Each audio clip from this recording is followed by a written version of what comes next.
Welcome back to World Mechanics, guys. Today we're going to show you how to remove the valve cover so you can replace the valve cover gaskets on a Dodge Chrysler 3.5 engine. Stay with us, guys. Don't forget to subscribe for one new video every day. First thing that you need to do, you need to pull those clips right here so you can open the lid for the air filter right there. And after that we need to loosen that hose right here with a flathead screwdriver and the clamp right there. And now we need to push the red thing back and push down and pull. That's where the map sensor is right here.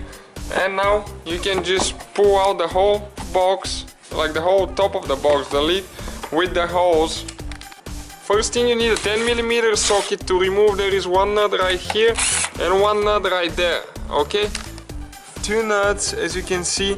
And now that bracket is holding the throttle body and the intake, preventing it from vibrating. And now on the bottom, you need to loosen. There is two bolts right here.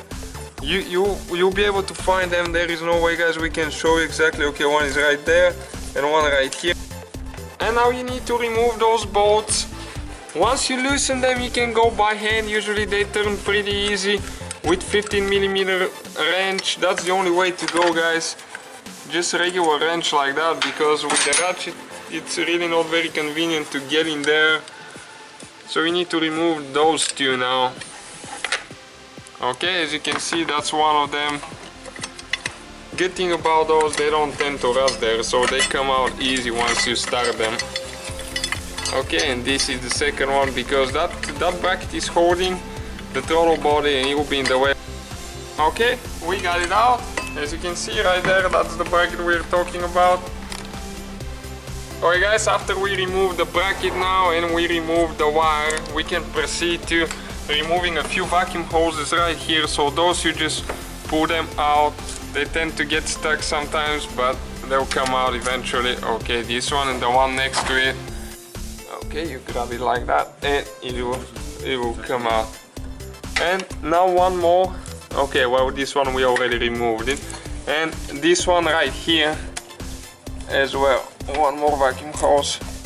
So when you put it together, guys, don't forget those vacuum hoses, because you have a vacuum leak. And then that wire on top, again, the red thing, you just push it out, push down and pull like that. Two more on the front. This is for the intake right here, for the intake valves. So it's the same procedure. Okay, now, guys, there is two brackets right here with you can see with 10mm socket. You need to take two nuts. Okay, one there and the one right here.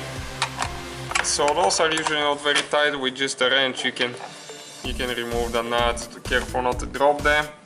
This one is supporting the intake so it doesn't crack from vibrations.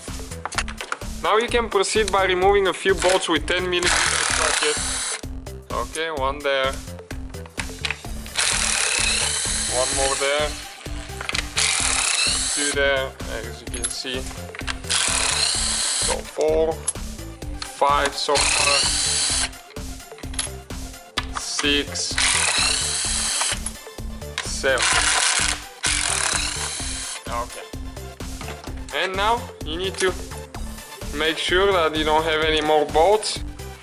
Okay, now that's the tube for the dipstick for the transmission, so you can just push it to the side. Okay, if you cannot remove that bracket here on the bottom right here, there is one bolt with 15mm wrench.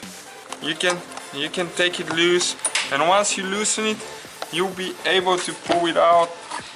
Okay, it's just a little bit of limited room, guys. Okay, and it's out of there now.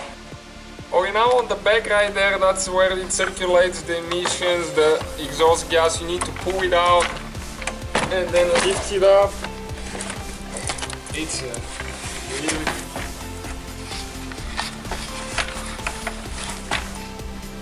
So now on the bottom you need to pull the dipstick out of here, and once you do that, you'll be able to remove the whole intake. Okay, and right here is the intake, guys. Okay, now you can see we have the ignition coils, 6 of them. So we need to remove the ignition coils by removing each one of the nuts with 10mm socket. Okay, you just unscrew the bolt like that, and then the wire you need to push down here and you need to pull, and now this is, guys, the ignition coil right here. It's always good cover right here not to drop anything, guys, because if you do, you're in big trouble. You need to remove the lower intake too, or even to the valves to get to it. And now in order to remove the valve covers, we need to remove all 6 ignition coils. So you do that the same way we took the first one off. You don't need to remove the spark plug, just the ignition coils and the wires. So you can go ahead and take the rest of the ignition coils off. Okay, there, this side you just remove like that, 2 of them, and you unsnap the wires and pull the ignition coils. Alright, guys, we'll demonstrate on the left side. We recommend replacing both of them at the same time, but this one is leaking a little bit, so we'll be doing the left side. It's identical for the right side. Now, right here, the cable, the wires, you need to pry that clip out of the hole there, because we won't be able to remove the valve cover without taking the wires off the valve cover. So there is a few of those, and sometimes they tend to break. You need to use thin layers, we're going to show you now, because otherwise from all that heat it's not very good quality plastic that they use and it tends to break. Okay, you can see this one broke like that, guys. You can get replacements if you need to, they sell them online, they're pretty inexpensive. Okay, this one we removed it fine, and now this one as well there. Okay, you need to remove that one there. Most of them, guys, they break, unfortunately. But what you can do later, you can just get a zip tie, even if you don't buy the clips, and zip tie it here, and it's not going to go anywhere. Now there is 8 bolts, guys, with 8mm sockets that we need to remove. 1, 2, 3, 4, and 4 on the other side. So you can just go ahead and loosen those. Okay, like that.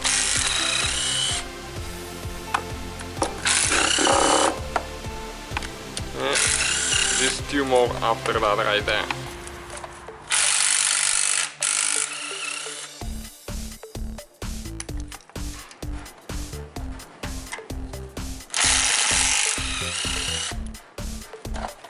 Now even if they're leaking, sometimes they'll still be stuck, so right here you can just help it a little bit, pry it, and then you need to move it and it will come out of there. You need to play with the wires, guys, so you can take them out of the way.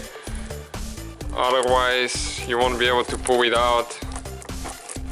Okay. Alright, guys, as you can see, it's about to come out. Okay, that's the valve cover right here.